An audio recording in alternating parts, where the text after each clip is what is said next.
समर्पण किसे कहते हैं? जो नारी करती है, जो पत्नी करती है। क्या करती है स्त्री?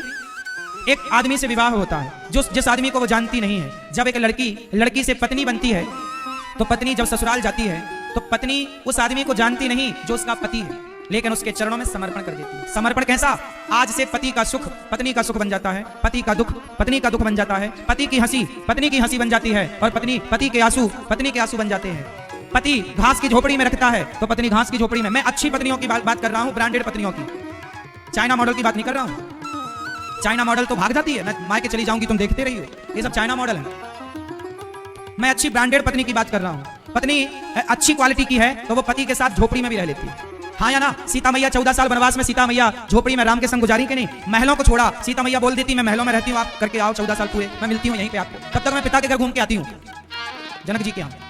सीता मैया कह देती मैं जनक जी के यहाँ जा रही हूँ, 14 साल बाद मिलूंगी, टाटा बाय बाय। तो राम जी क्या मना करते? नहीं भैया जाओ। लेकिन सीता माँ ने क्या बोला कि पति का सुख ही पत्नी का सुख है और पति का दुख ही पत्नी का। बोलो हाँ कि ना? अच्छा ये बताओ कि पत्नी का समर्पण होता है कि नहीं? आप लोग बताओ। हो सकता है मैं गलत बोल रहा हूं, लेकिन ये बताओ कि पत्नी पति में समर्पित होती है कि नहीं? पुरुष लोग बताएंगे ये बात। तुम्हें क्या अनुभव होता है? पुरुष लोग बताएंगे, जितने पुरुष बैठे हैं वो मेरी प्रार्थना है बताएंगे। बताओ पत्नियों का समर्पण होता है या नहीं? जोर से। पत्नी का समर्पण होता है पति के लिए, पति का सुख पत्नी का सुख। पत्नी देखिए कितना बड़ा त्याग करती है। विवाह होता है तो अपना परिवार, अपनी माँ बाप को छोड़कर अपने सास ससुर को माँ बाप समझती है, अपने पति को परमेश्वर मानती है। गला उसका होता है पर मंगलसूत्र तुम्हारे नाम का, मांग उसकी होती है पर मांग में सिंदूर तुम्हारे नाम का, हाथ उसके होते हैं हाथ में मेहंदी तुम्हारे नाम की, पेट उसका होता है पर पेट में बच्चा तुम्हारे नाम का होता है। ये नारी का समर्पण। जब विवाह होता है तो लड़की का नाम बदल जाता है, लड़की का गोत्र बदल जाता है, लड़की की जाति बदल जाती है। ये बात सही है कि गलत है? शादी के पहले लड़की का गोत्र कुछ और होता है, शादी के बाद लड़की का गोत्र बदल जाता है, पति के गोत्र से पहचानी जाती है, पति की जाति से पहचानी जाती है। हाँ या ना? मतलब एक लड़की का समर्पण देखो कि अपने पति के लिए अपनी जाति छोड़ दी, अपना गोत्र छोड़ दिया, अपना नाम छोड़ दिया। अब ससुराल में जो नाम दिया जाता है उस नाम से वो जानी और पहचानी जाती है। वाह! समर्पण क्या कहता है? खुद को मिटा देना। लड़की मिट गई, अब वो पत्नी बन गई। विवाह के बाद लड़की मर जाती है और एक पत्नी का जन्म होता है। बात सही है कि गलत है? अपने को मिटा देना ही पत्नी है। पति बनना सरल है, पत्नी बनना कठिन। इसलिए पत्नी समर्पण की जीती जागती मूर्ति है और जीता जागता एग्जाम्पल है, उदाहरण है। पत्नी से बड़ा मुझे समर्पण का कोई उदाहरण नजर ना आया। जैसे पत्नी अपने को मिटाती है, जैसे कि लड़की खुद को मिटाकर पत्नी बनती है, ऐसे ही अपने को मिटा करके और भक्त बन जाना, यही समर्पण है। अपने आप को जैसे पत्नी ने सौंप दिया, पति के हवाले कर दिया। जैसे आपका पति बुलाए तो आती हो, बिठाए तो बैठती हो, पत्नी पति के इशारों पर चलती है। एक अच्छी पत्नी, एक पतिव्रता नारी की मैं बात कर रहा हूं, मैं उल्टा की बात नहीं कर रहा हूं। पत्नी पति के साथ रहती, पति में समर्पण है उसका। पति खा लेता है तब खाती है, पति के लिए बनाती है। कई बार बच्चों को पति को परोसने में सब्जी खत्म हो जाती है तो बिना किसी से कुछ कहे अचार के संग खा लेती है। बोलो हाँ। आपको कहती है थोड़ी सब्जी और ले लो, जबकि अंदर बची नहीं है, लेकिन आप खा लो पेट भर के। ये पत्नियां क्या बोलती हैं? हे माता, हे भगवती, हे विधाता, जब मैं मरूं तो सुहागन मरूं। पत्नी चाहती है कि मेरी उम्र से ज्यादा मेरे पति की उम्र होनी चाहिए। इससे बड़ा समर्पण क्या होगा? इसलिए नारी कहती है मैं जब भी मरूं तो, बोलो जोर से, सुहागन मरूं। ये समर्पण है एक स्त्री का आपके लिए। इसलिए पुरुष बंधु पत्नी का थोड़ा आदर किया करो, सम्मान किया करो, इज्जत किया करो। यही तो पाठ पढ़ाना स्कूलों में रह गया कि पत्नी की इज्जत क्यों करनी चाहिए। काश एक सिलेबस में होता कि पत्नी तुम्हारे लिए ये त्यागती है, ये छोड़ती है। और लड़की एक अच्छी पत्नी बनना मेरी माँ। पति तुम्हारा नालायक है कोई बात नहीं, वो कर्मों का फल भोगेगा, तुम पत्नी अच्छी बनना। रावण बुरा था, लेकिन रावण बुरा था तो मंदोदरी तो बुरी ना हो गई ना कि मेरा पति दूसरों की महिला चुराता है तो मैं भी दूसरे के पुरुष के पास जाऊंगी। क्या मंदोदरी भटक गई? बोलो। मंदोदरी का पति तो रावण था ना, लेकिन मंदोदरी का पति भटका रास्ता, पर मंदोदरी तो रास्ता नहीं भटकी। पति रास्ता भटके तो उसके कर्मों का दंड उसे भोगा। यहाँ पर देखो क्या होता है, हम लोग यहाँ मिलते हैं और यहाँ मिलकर कुछ अच्छा या बुरा करते हैं, फिर यहाँ से हम बिछड़ जाते हैं। पत्नी अपने रास्ते चली जाती है, पति अपने रास्ते चला जाता है। कोई किसी के साथ थोड़ी सदा, पति सदा के लिए थोड़ी है, पत्नी सदा के लिए थोड़ी है। कुछ वर्षों के लिए मुझे मिली है, अच्छे संबंध रखने चाहिए, अच्छे से रिश्ते निभाना चाहिए। इस यात्रा में पत्नी मुझे मिली रास्ते में। 20 साल बाद आपका ब्याह हुआ तो 20 साल बाद आपकी जिंदगी में एक पुरुष आया पति बनकर, एक स्त्री आई पत्नी बनकर।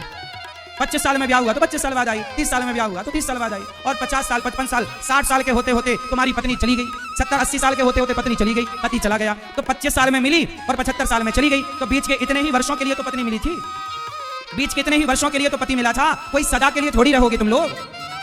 ये तो यात्रा है और आप सब यात्रीगण हैं, मिले हुए हैं बिछड़ने के लिए। आज हम लोग मिले हैं, आरती होगी बिछड़ जाएंगे, कल फिर आप आओगे, पता नहीं कल आप आओगे नहीं आओगे, 7 दिन बाद हम लोग आप अपने घर, ये दास अनिरुद्ध अपना काम पूरा करके धाम वृंदावन में जाके वहां कथा सुनाएगा। तो हम लोग किसी उद्देश्य को लेकर मिलते हैं। ऐसे पत्नी का एक उद्देश्य है, पूरा होगा चली जाएगी, पति का एक उद्देश्य है, पूरा होगा। कोई किसी का है नहीं, मान लेते हो मेरी पत्नी मेरा पति मेरा बेटा, कोई है किसी का नहीं। अच्छा ये बताओ, ये आंख आपकी आंख कहाँ है? जरा हाथ रख के बताओ, आंख पे हाथ रखो, आपकी आंख कहाँ है? ओ मैया तुम मजाक ना समझो, जो कह रहे करो।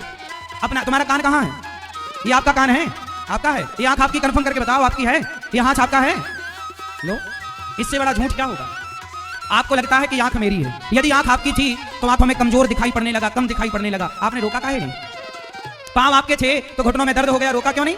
शरीर आपका था तो बुढ़ापे की ओर चला गया, जर्जर हो गया, चलने में थरथर आप कांपते हो, आपका शरीर था तो रोक लेना था। बताओ मेरी माँ, यदि आंख आपकी थी तो अंधी काहे हो गई कुछ लोगों की आंखें? हाथ आपका था तो बुढ़ापे में ये हाथ उठता नहीं है, पैरालाइसिस हो जाए तो हाथ काम नहीं करता। आपका था तो रोक लेते ना, आप चाहते थोड़ी है कि बूढ़े हो जाएं, पर हो गए ना। आपका शरीर था तो रोक लेना था ना बुढ़ापा आने से। इसका मतलब है ये शरीर भी अपना जोर से नहीं है ना। जब शरीर अपना नहीं, यदि शरीर तुम्हारा होता तो ले ना जाते साथ में, छोड़ के काहे चले गए? लोग जला देते, तुम्हारा था तो ले जाते ना।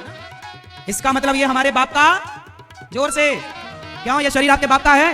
नहीं। शरीर आपका ना हो सका तो शरीर से संबंध रखने वाले लोग तुम्हारे कैसे होंगे भैया? इससे बड़ा झूठ क्या है? आप कहते हो ये मेरा, वाह ये तेरा हो गया। तो एक काम कर भैया, आप लोग एक काम करो मेरी माँ, भैया आप लोग एक काम करो, शरीर के उस हिस्से पे जरा हाथ रखो जो आपका हो। एक हिस्से पर जरा हाथ रख के जो आपका है वो आप जरा मुझे कंफर्म कराओ, कौन सा शरीर में कौन सा अंग हिस्सा आपका है? बेटी आपकी हो, बेटा आपका हो, दौलत आपकी हो, घर आपका हो, तो जो आपका है जरा बताओ, जरा उस पे हाथ रखो। बोलो मेरी माँ, रख सकते हो मैया शरीर के कोई ऐसे अंग में जो कह सको कि ये मेरा? बोलो मेरी माँ।